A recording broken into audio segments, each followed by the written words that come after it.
suffice to say that this being an election year and the election is just a few months away, it is very disappointing to find that there were really no endeavors made by the government, even at the stage, to push anything for job creation or for young people.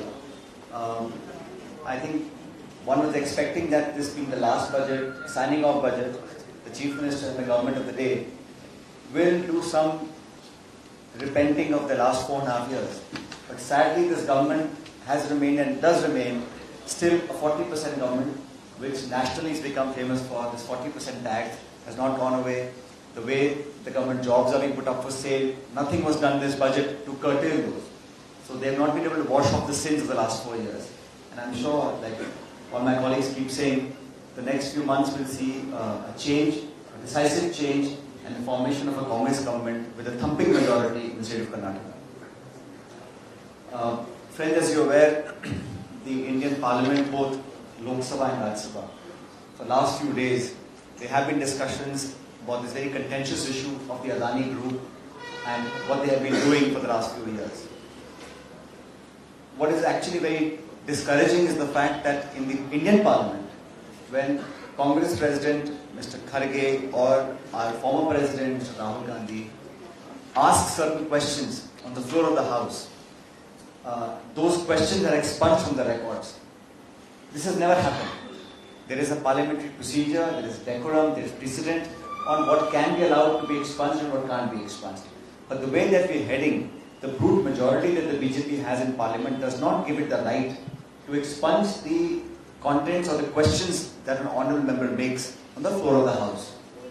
Sadly, the Prime Minister in his response failed to even answer one single question about the group, its activities, the allegations, the huge loss of public money, the share market crash, and the huge devaluation of the group itself. A lot of questions about crony capitalism have come up, government assets being sold for undervalued prices, public finances being misused, SEBI, the Finance Ministry, the RBI, regulatory bodies all watching as this collusion of political power and business interest has taken a toll on public sector undertakings and small investors across the country. It's a very important issue. The entire country wants to ask the question, why is the government of the day shying away from a JPC? A joint parliamentary committee has been formed on numerous occasions previously under a Congress government, under a BJP government. And if the government has nothing to hide, I see no reason why a JPC can't be constituted. And the BJP has majority in the Lok Sabha, so majority members will be BJP.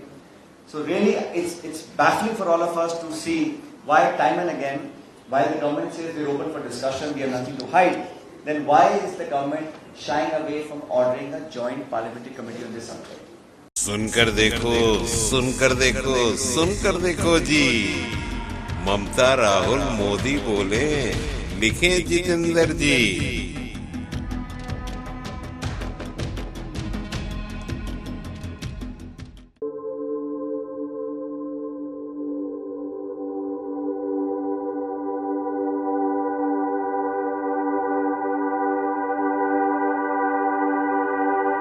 घटनाक्रम जो खबर बन गया, जिसका सरोकार है सीधा, दायित्व हमारा, आप करें वो दीदार।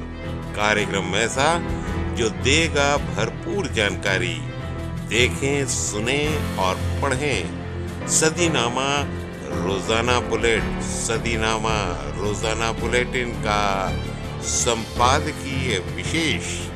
सब्सक्राइब करें, कमेंट्स करें, क्यूटी काटें और मेंबर बने यूट्यूब चैनल सदीनामा।